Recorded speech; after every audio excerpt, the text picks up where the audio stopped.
We need Greenland from a national security situation.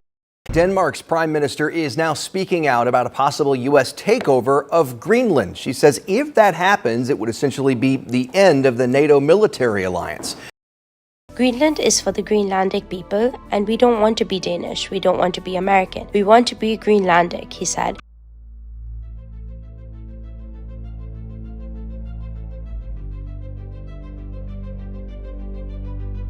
在北纬60度到83度之间，有一片比法国、德国、西班牙加起来还大的土地，它的名字叫绿地 （Greenland）。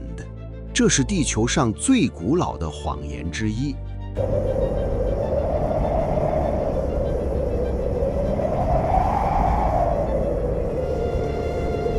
公元982年，一个因杀人而被冰岛流放的维京人，在这里看到了峡湾深处的一小片绿色苔原。他给这片80%被冰覆盖的土地取了一个诱人的名字，他叫埃里克托瓦尔德松。历史记住他另一个名字红发埃里克。格陵兰冰盖储存着285万立方公里的冰，占全球淡水总量的7%。如果它全部融化，海平面将上升7.2米。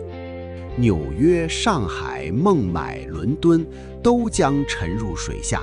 这不是一块土地，这是地球的第2颗心脏，仅次于南极，而这颗心脏正在融化。融化暴露出的不仅是陆地，还有埋藏在冰下的稀土、油矿、石油以及大国的贪婪。谁拥有格陵兰？这个问题在过去1000年里被维京人、丹麦人、美国人反复追问。2026年，它不再是一个历史问题，而是北大西洋安全架构中最具爆炸性的现实议题。这里不再是世界的尽头，这里是新冷战的最前线。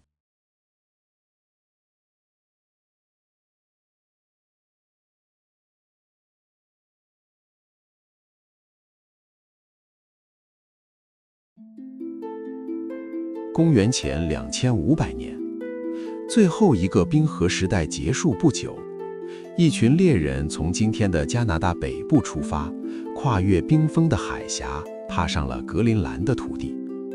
他们追逐着射牛和驯鹿，在这片没有树木的荒原上，用兽骨和石头建造营地。考古学家称他们为萨卡克文化，他们是格陵兰最早的人类居民。他们在这里生活了将近2000年，然后消失了。没有战争的痕迹，没有瘟疫的证据，只有气候。漫长的寒冷周期让猎物迁移，让海冰封锁了一切。冰芯是时间的档案。科学家从格陵兰冰盖中钻取的冰芯记录了过去10万年的气候变化。每一层雪都是1年的历史，每一个气泡都封损着那个年代的空气。萨卡克人不知道这些，他们只知道冬天越来越长，猎物越来越少。最终，他们离开了，或者死去了。但格陵兰没有控制太久。公元1200年左右，另一群人从阿拉斯加出发，沿着北冰洋海岸向东迁徙。他们带来了更先进的技术，能够捕杀弓头鲸的集体狩猎方法，以及用海豹皮制成的皮划艇，以及一种与人类共生了近万年的动物——格陵兰雪橇犬。基因研究表明，它们与9500年前西伯利亚的古老犬种有直接的遗传联系。在过去近1000年中，它们与其他犬种几乎完全隔离，保持着惊人的基因纯度。它们不像普通的狗那样吠叫，它们像狼一样仰头向天嚎叫。这不是驯化的痕迹，而是荒野的记忆。它们在零下30度的雪地上蜷缩睡眠，身体就是最好的保暖层。它们不是宠物，是伙伴，是这片土地上最古老的生存技术。这群从阿拉斯加迁来的人所创造的文化被考古学家称为图勒文化，他们是今天格陵兰因纽特人的直系祖先。因纽特人称自己为卡拉阿利特，也就是格陵兰人，他们称这片土地为卡拉阿利特努纳特，也就是格陵兰人的土地。他们在这里生活了800年，比任何欧洲人都久。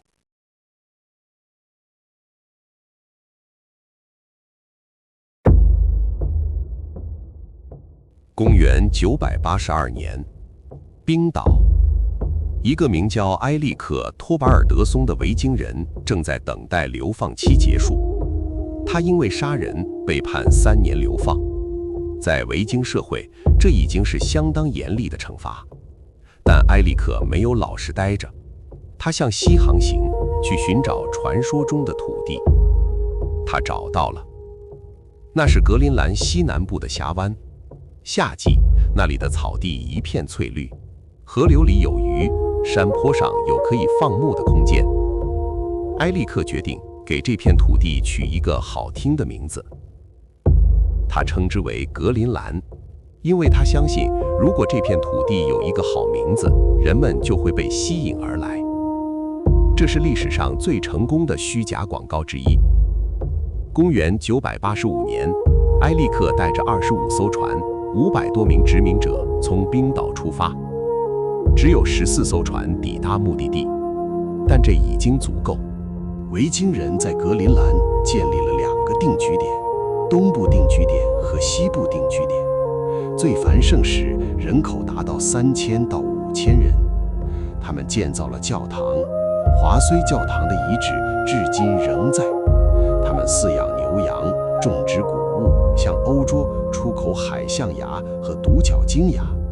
在中世纪的欧洲，独角鲸的长牙被当作传说中的独角兽之角出售，价格堪比黄金。埃利克的儿子赖夫·埃利克森从格陵兰继续向西航行，成为第一个踏上北美大陆的欧洲人，比哥伦布早了将近500年。然而，他们消失了。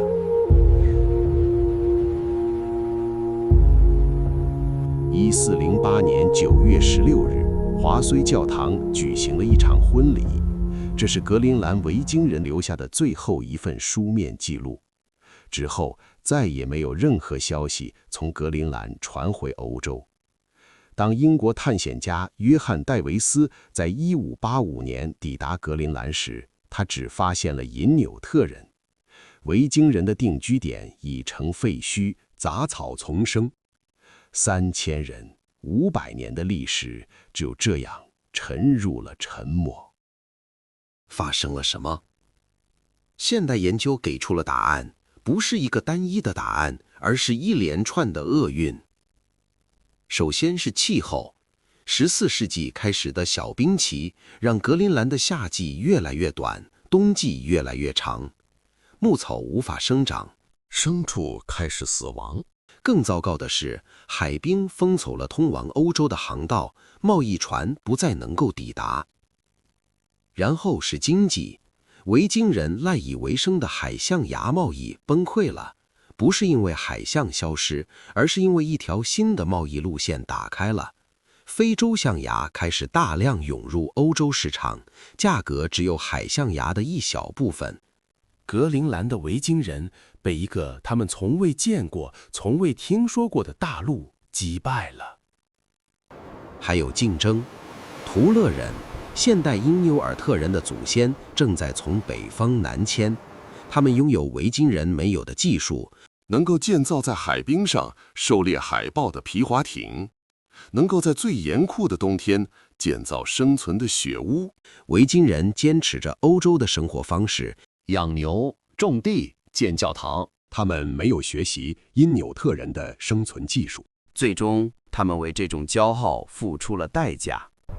格陵兰教会了我们一个残酷的道理：这片土地不属于任何人，它只是暂时容纳那些懂得如何与它相处的人。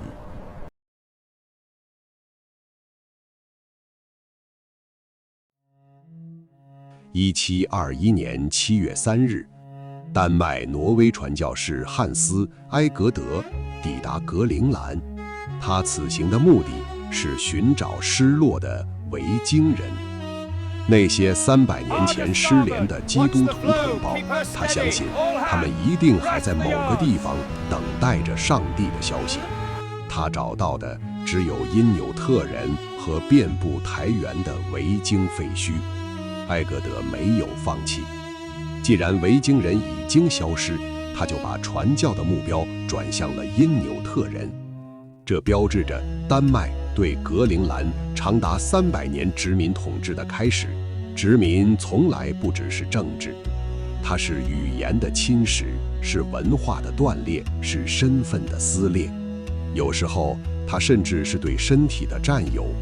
1951年5月，22名格陵兰因纽特儿童被送往丹麦，他们的年龄在5岁到9岁之间，其中只有6人是真正的孤儿，其余孩子的父母被告知这是一个教育机会，他们的孩子将在丹麦学习1年，然后回来成为2种文化之间的桥梁。这个项目有一个温和的名字——小丹麦人实验。孩子们在丹麦度过了1年多，他们被禁止说格陵兰语，被要求只用丹麦语交流。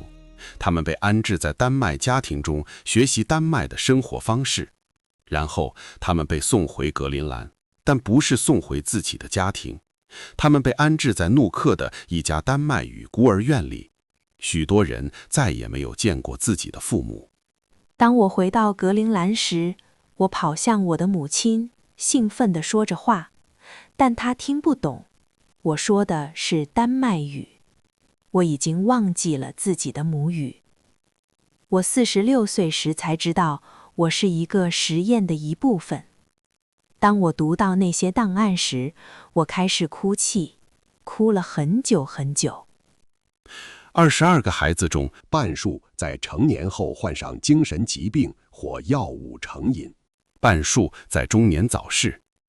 到2020年，丹麦政府书面道歉；2022年当面道歉时，只有6人还活着。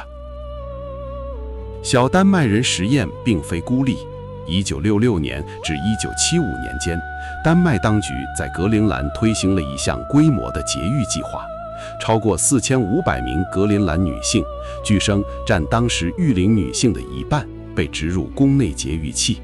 许多人没有被告知这是可选的，有些接受手术的女孩才12岁。格陵兰的出生率在这10年间减半。我们的身体被冻结了几十年，子宫是我们最神圣的器官，生育是我们的基本权利，没有任何政府有权决定我们能否成为母亲。这段历史解释了许多事情，它解释了为什么格陵兰有着全世界最高的自杀率之一，每10万人中有80到100人。在年轻男性中，这个数字是丹麦的7倍。它也解释了为什么当2025年美国总统声称要购买格陵兰时，格陵兰人的愤怒如此深刻。他们曾经被当作实验品，他们的身体曾经被当作殖民者的财产，他们不会再被购买。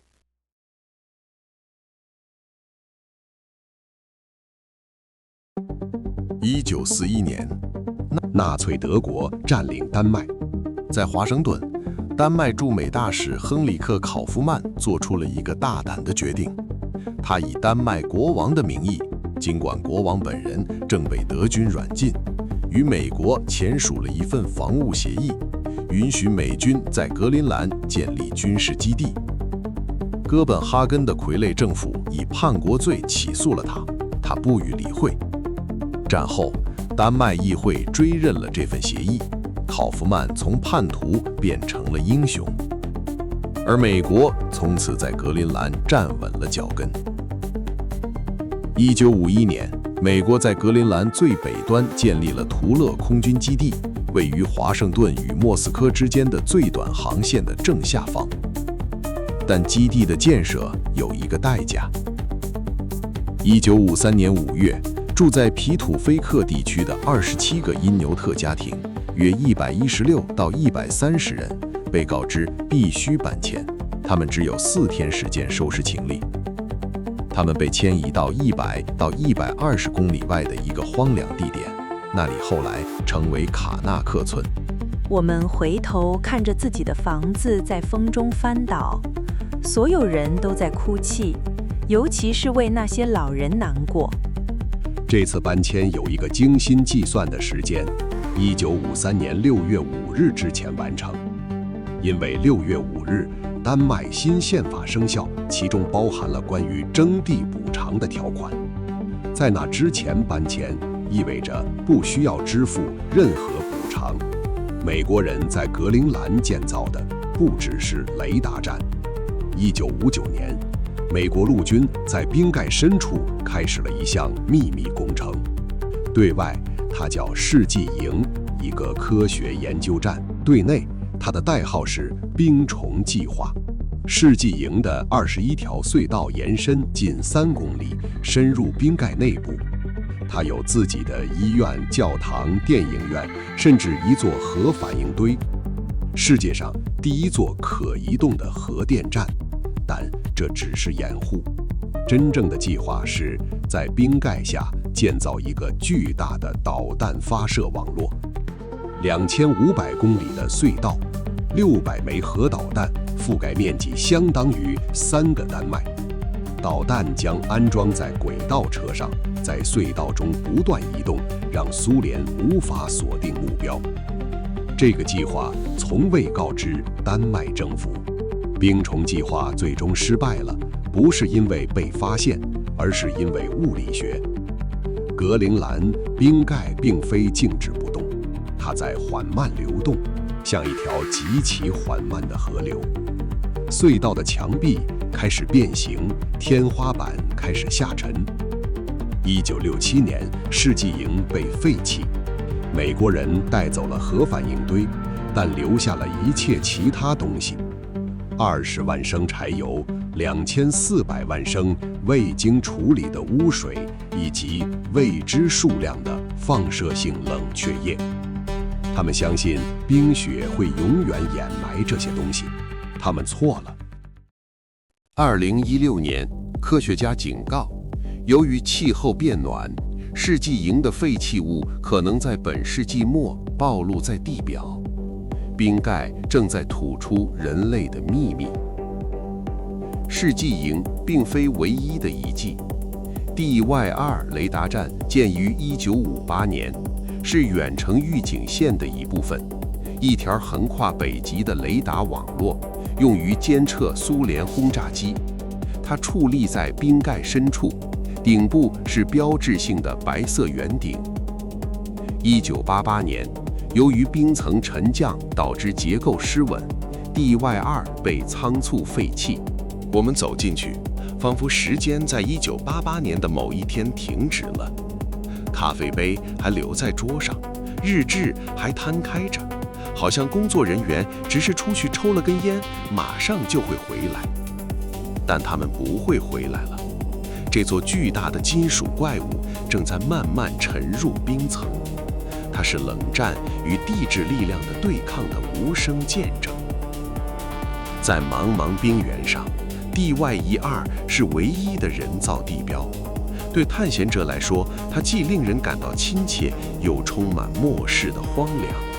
一座纪念碑，纪念着人类的傲慢。2023年4月，图勒空军基地更名为皮图费克太空基地。皮图费克在格陵兰语中意为拴狗的地方。美国归还了名字，承认了文化遗产，但雷达照相的控制权仍然完全属于美国。名义属权与实际控制的分离，这是格陵兰现状的缩影。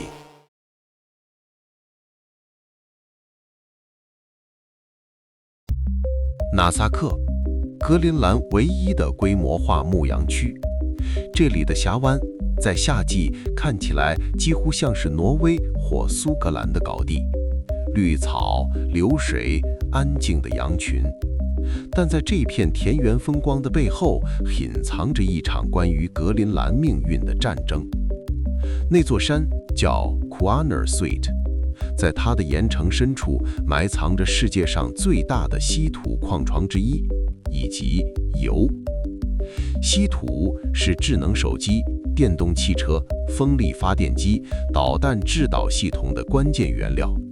全球90%的稀土加工能力目前掌握在中国手中。对于任何想要摆脱中国供应链依赖的国家来说， Kuannersuit 都是一座诱人的宝藏。2007年，一家澳大利亚公司获得了 Kuannersuit 的开采许可证，背后的股东之一是中国的盛和资源，全球最大的稀土加工企业。项目似乎即将启动，但纳萨克的居民开始担忧。他们告诉我们会有工作机会，会有繁荣，但他们没有告诉我们的是，那座山里还有铀。铀会污染我们的水源，我们的羊喝那些水，我们的孩子喝那些水。2021年4月，格陵兰举行议会选举。这场选举后来被称为矿业选举，核心议题只有一个：是否允许开采 Kuannersuit 的铀矿。反对铀矿开采的因纽特人共同体赢得了选举。新政府上台后，随即通过了第20号法案，禁止开采含油量超过100 ppm 的矿藏。这条法律判了 Kuannersuit 项目的死刑。但故事没有结束。澳大利亚矿业公司随即发起国际仲裁，向格陵兰和丹麦政府索赔115亿美元，几乎是格陵兰 GDP 的4倍。2025年10月，仲裁庭已裁定格陵兰政府胜诉，案件转至法院。这揭示了一个残酷的现实。虽然2009年的格陵兰自治法赋予了格陵兰人对矿产资源的所有权，但是跨国资本可以通过国际仲裁机制让这种所有权变得极其昂贵。你可以说不，但你赔得起吗？这是一种现代形式的所有权剥夺。格陵兰人以为他们赢回了自己的山脉，但在国际律师的办公桌上，那座山脉变成了一张价值连城的账单。主权在这个时代是有价钱的。但格陵兰不只有 Kuannersuit， 在同一片地质构作中还有另一个矿床 Tambris。Tambris 的除叶矿石是异醒石，一种美丽的红色晶体，富含稀土，但铀含量极低。它符合格陵兰的环保法规，它不会污染纳萨克的水源，它是安全的财富。至少项目方是这么说的。但并非所有人都认同这个叙述。环保组织指出，即使铀含量极低，大规模露天开采仍会产生粉尘、废水和生态破坏。Tambris 所在的 Queensland 地区是驯鹿的迁徙通道，也是脆弱苔原生态系统的一部分。他们说这是清洁的稀土，但没有任何采矿是真正清洁的。问题只是污染的程度和谁来承担后果。2024年 ，Tambris 被纽约的 Critical Metals 公司收购。美国进出口银行随即宣布为该项目提供1.2亿美元的融资意向。这不是普通的商业交易。Tambris 项目对于建立西方的稀土供应链至关重要。我们不能让关键矿产继续被对手国家垄断。美国正在通过资本手段逐步买下格陵兰最具战略价值的部分，而无需正式的领土吞并。两座矿山，两种命运。库安讷穗克，黑色的岩石，看不见的辐射。中国资本被法律封锁，但留下115亿美元的债务阴影。Tambris， 红色的晶体，安全的标签。美国资本正在推进。格陵兰人拒绝了一个买家，却发现另外一个买家已经在敲门。他们说汤普利斯是干净的，也许吧，但我不知道当美国人挖完了他们想要的东西之后，他们还会在乎我们吗？我只知道，不管是中国人还是美国人，他们看的都是那座山，不是我们。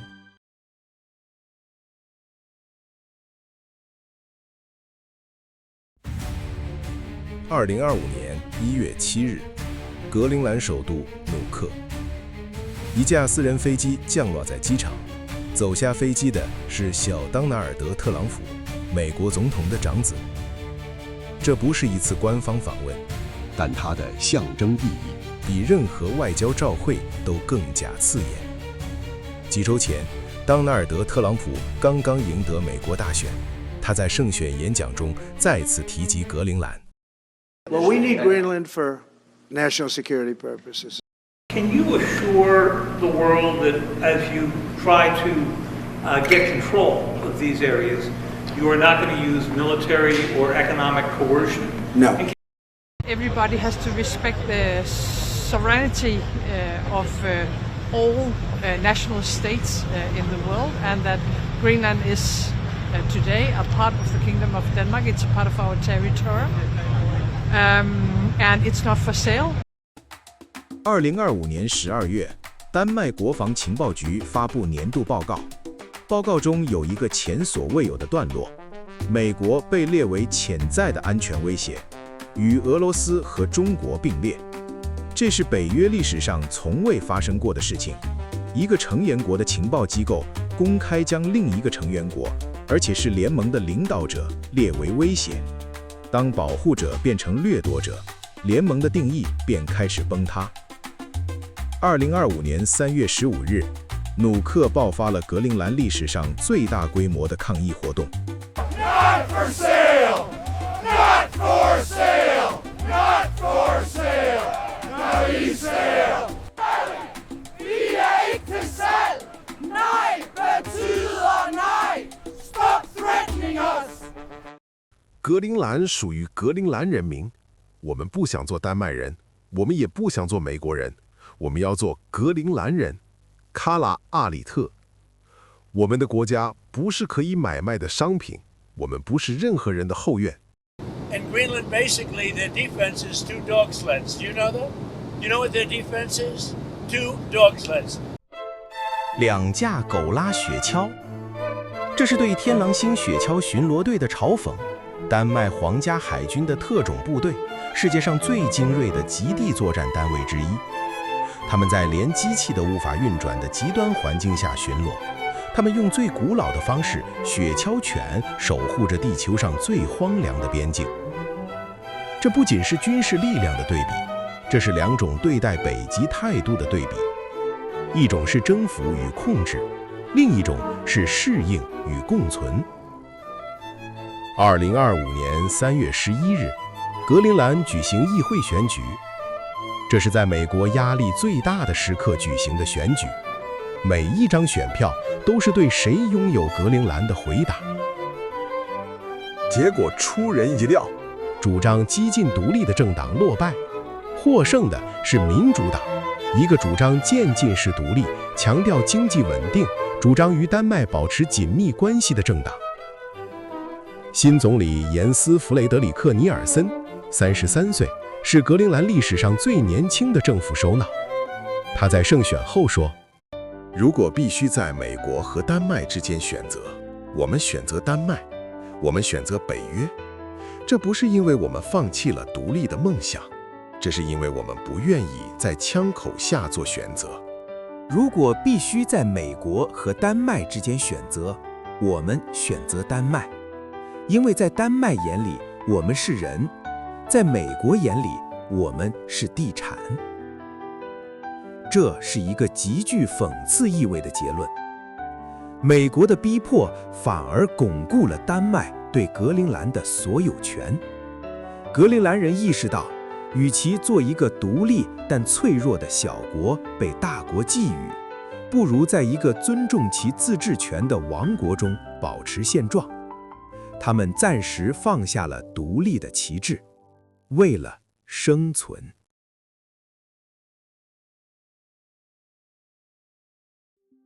Protect the Arctic! Listen to the ice.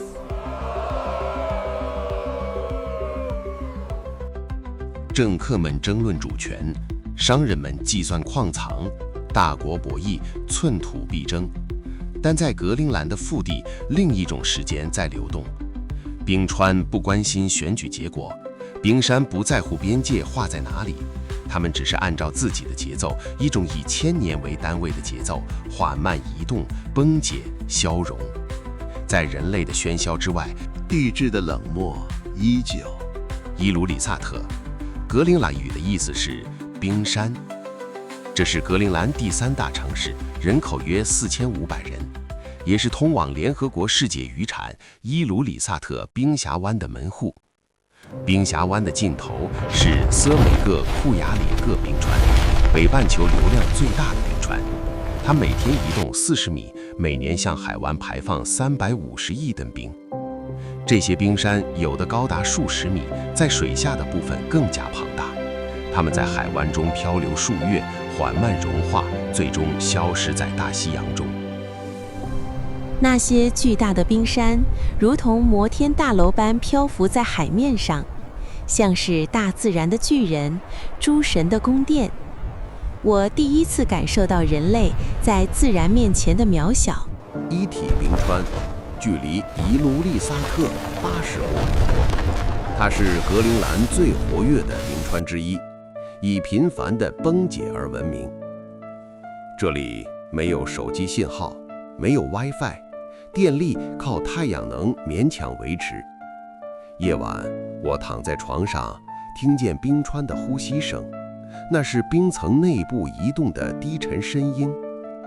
然后，轰隆一声巨响，一块几百吨重的冰从冰川上崩落入海。那声音不是破碎，是释放，像是大地叹了一口气。在伊基，你能听见时间的声音。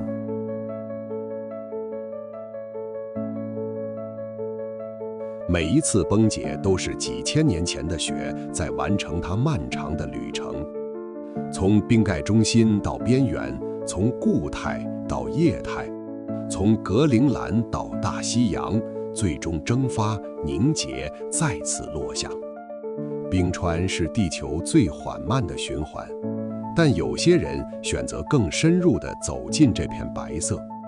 2008年5月，一支国际探险队从康格鲁斯瓦克出发，用滑雪板横穿格陵兰冰盖，全程约600公里。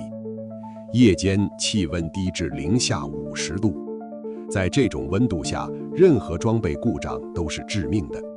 第3天晚上，我的睡袋裂开了，灰鹅绒在帐篷里飞散，像一场微型暴风雪。我没有叫醒队友，冷静地收集飞出的羽绒，用随身携带的创可贴临时当作补丁，一点一点把裂口封住。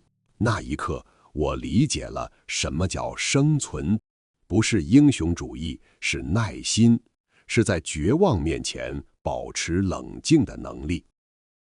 我们在迪斯科湾看见了座头鲸，它就在船边，距离不到20米。我能清楚地看见它的眼睛，那是一种古老的、深邃的目光，仿佛在审视我们这些短暂的生命。那一刻，我感觉自己与宇宙中某种更大的存在产生了连接。那是一种无声的对话，一种无法用语言描述的神圣感。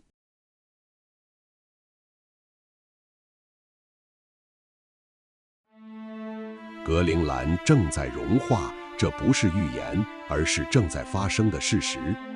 卫星数据显示，格陵兰冰盖每年流失约264到270亿吨冰，相当于每秒倾倒8900吨水进入海洋。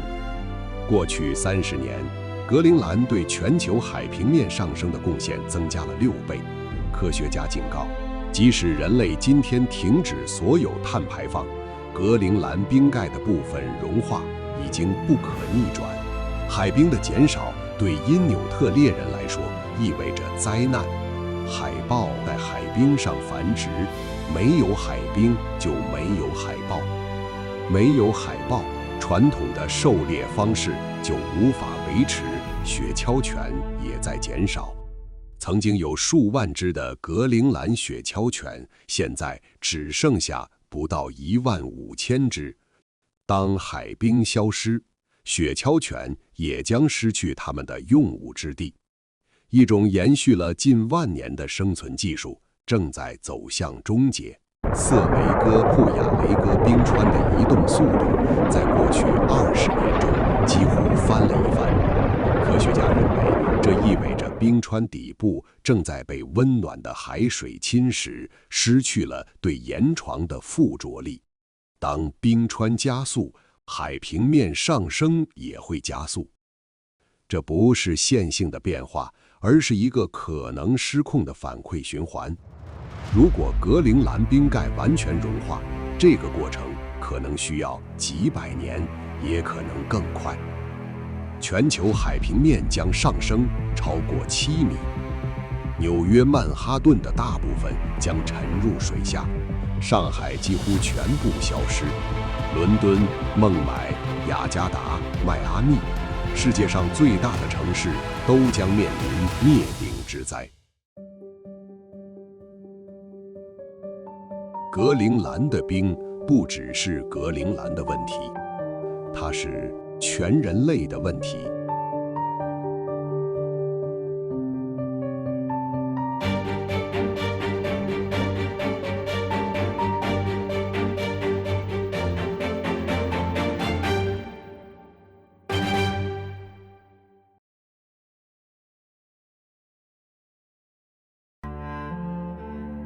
谁拥有格陵兰？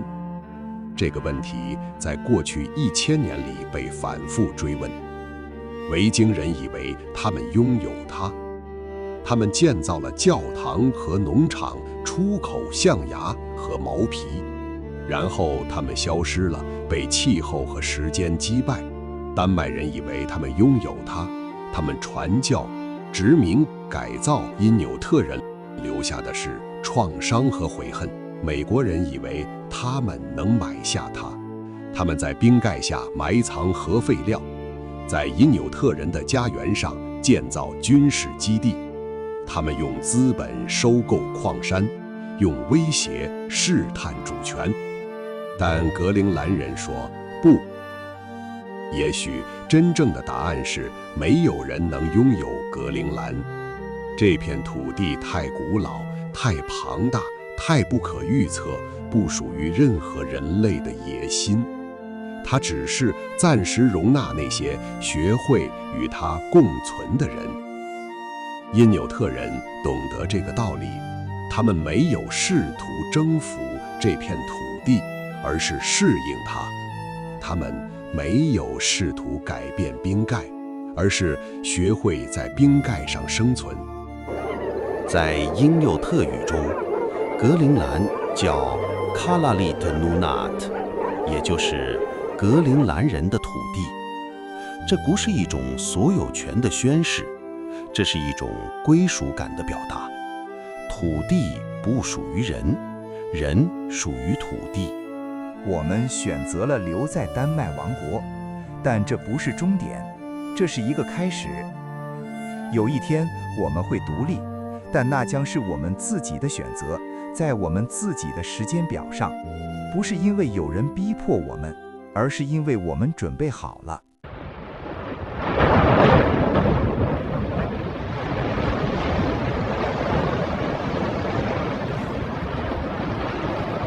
在一窥的最后一个夜晚，我独自坐在小屋外，听冰川的声音。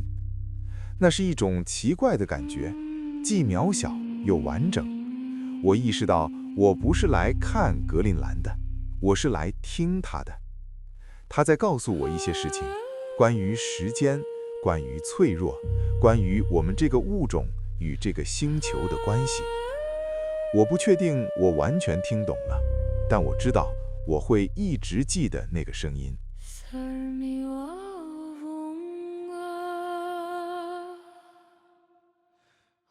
家头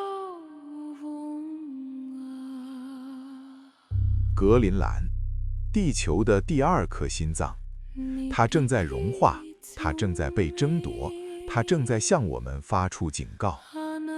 也许谁拥有格陵兰这个问题本身就问错了，真正的问题是，当冰川崩解，当大国逼近，当一切都在改变，格陵兰人能否守住自己的土地？人类能否守住这颗星球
？Sărmec, anersar torpok.